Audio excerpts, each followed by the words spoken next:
Parents often believe that when a toddler says no, they are testing limits. But neuroscience tells a very different story. For a toddler, no is not rebellion. It is one of the earliest expressions of identity. Between the ages of 1 and 3, children are not trying to oppose you. They are trying to locate themselves in the world. Developmental psychologists call this phase autonomy formation. Your child's brain is beginning to recognize, I am separate, I can act, I can choose.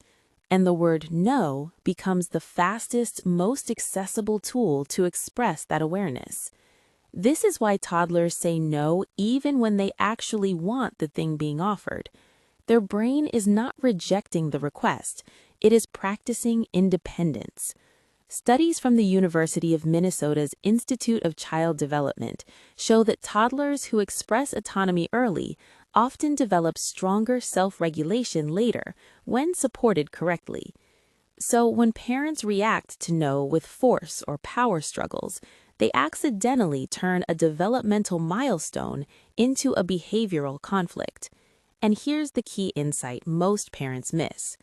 Toddlers are not wired to cooperate through authority. They are wired to cooperate through connection and clarity. This is not theory. This is supported by decades of attachment research. When a toddler feels emotionally connected, the brain releases oxytocin, a hormone that increases trust and social receptivity. Oxytocin literally makes listening easier. This is why something as simple as getting down to eye level changes everything. Eye contact is not symbolic, it is neurological. When you lower yourself physically, your child's nervous system reads, I am safe, I am seen, I am not being controlled. Functional MRI studies from UCLA show that perceived safety increases activation in areas responsible for social engagement and learning. That's why yelling from across the room fails and calm proximity works. Another misunderstood concept is repetition. Parents often think repeating instructions teaches listening, but repetition without engagement overwhelms the toddler brain. The brain starts filtering your voice as background noise. This is called habituation, the brain's way of conserving energy by tuning out repeated, non-actionable stimuli. In simple terms, the more you repeat, the less your toddler hears. That's why effective communication with toddlers is not louder or longer. It is shorter, clearer, and embodied. Movement plays a critical role here. Toddlers are movement-based learners. Their brains integrate information through action, not stillness. Research from the Journal of Experimental Child Psychology shows that toddlers process instructions more effectively when paired with physical cues. That means showing, guiding, or moving together works better than verbal commands alone. Let's walk to the sink together is neurologically easier than go wash your hands, because the second requires internal initiation, a skill still developing. Another powerful but rarely discussed factor is emotional memory. Toddlers may not remember what you said, but they remember how they felt when you said it. The hippocampus, responsible for memory, is still immature in early childhood. But the amygdala, the emotional memory center, is highly active. This means emotional tone leaves a deeper imprint than content. So when instructions are delivered with frustration, urgency, or threat, the emotional memory becomes listening feels unsafe. Over time, this creates resistance, not cooperation. This is why long-term studies consistently show that harsh discipline reduces listening over time, even if it creates short-term compliance. A 30-year longitudinal study published in Child Development found that children raised with high emotional responsiveness showed greater internalized self-control by adolescents. They listened not because they feared consequences, but because cooperation felt safe. Now let's talk about power struggles.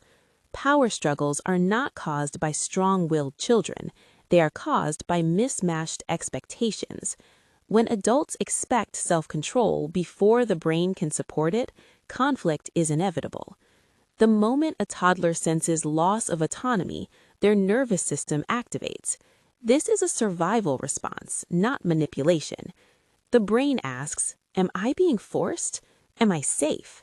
And when safety feels threatened, listening shuts down. This is why offering limited choices works so well. Not unlimited freedom, but guided autonomy. "Do you want the blue cup or the green cup?" keeps the adult in charge while honoring the child's need for agency. This strategy is supported by self-determination theory, widely used in developmental psychology. Children cooperate more when they feel a sense of control within safe boundaries. Now let's address something parents rarely talk about openly: parental dysregulation. Your toddler's nervous system is constantly scanning yours. This is not emotional, it's biological. Mirror neurons in the brain allow children to absorb emotional states from caregivers. If a parent is tense, rushed, or overwhelmed, the toddler's body mirrors that stress, and a stressed nervous system cannot listen. This is why calm parenting is not a personality trait, it's a regulatory skill, and it's learnable. Parents who pause, breathe, and slow down before giving instructions increase cooperation dramatically, not because they are permissive, but because they are regulating first. One of the most powerful reframes parents can adopt is this: listening is not something you demand, it is something you build. Built through predictability, built through emotional safety, built through respect for developmental limits. And here's the long-term perspective that changes everything. Toddlers who are allowed to develop listening gradually, without shame, fear, or constant correction, grow into children who trust authority rather than resist it. They internalize guidance instead of reacting against it. They listen not because they are controlled, but because they feel connected. And parents who understand this stop blaming themselves. They stop asking, "What am I doing wrong?" and start saying, "My child's brain is growing, and so is mine." Because parenting a toddler is not about managing behavior, it's about shaping a nervous system, one that learns safety before obedience, connection before compliance, understanding before control. And when parents align with biology instead of fighting it, something powerful happens. Listening stops being a battle. It becomes a relationship.